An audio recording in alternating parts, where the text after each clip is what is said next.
Pengamat politik nilai Demokrat lebih cocok gabung poros Prabowo. Ya, dua-duanya pernah punya masalah di masa lalu. Itu kan politik biasa dan hal yang normal dalam politik. Partai politik itu pasti akan berkonflik, tetapi bagaimana menjalankan manajemen konflik yang bagus. Nah, 2004 punya hubungan yang tidak baik antara Bu Mega dengan Pak SBY. Ya mudah-mudahan ke depan bisa baik.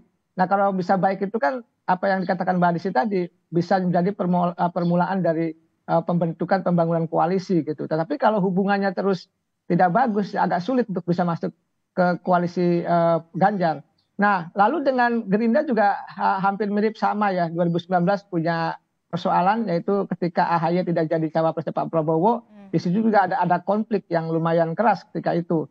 Tetapi ya, itu kan sudah selesai ya, sudah beres. Tentu semua partai politik akan menghadapi masa-masa tantangan yang baru ke depan untuk bisa naik agar naik suaranya. Lalu di saat yang sama juga ingin menang. Nah, kemana kira-kira kalau kita bandingkan antara poros Ganjar atau poros Pak Prabowo?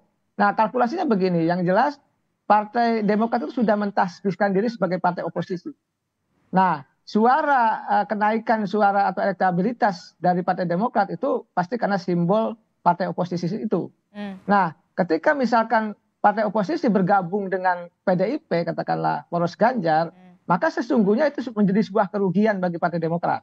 Kenapa? Ya karena kok partai oposisi bergabung juga dengan partai pemerintah, partai pemenang pemilu, yaitu the ruling party PDIP. Nah, itu yang menurut saya harus dikaji ulang koalisi itu. Tapi di politik serba mungkin untuk bisa berkoalisi dengan PDIP, tetapi tadi kalkulasi tanda petik partai oposisi itu ya menjadi kayak kelihatannya benteng ya, barrier untuk bisa bergabung dengan PDIP. Nah, kalau dengan Pak Prabowo mungkin lebih cair ya, walaupun ada masalah di 2019 lalu. Karena bagaimanapun Gerindra itu ya bermain di tengah Gerindra itu. Pak Prabowo main di tengah, Gerindra main di tengah, jadi lebih bisa diterima mungkin oleh Partai Demokrat. Walaupun memang ya pilihannya tentu ada Partai Demokrat itu sendiri mau bergabung kemana.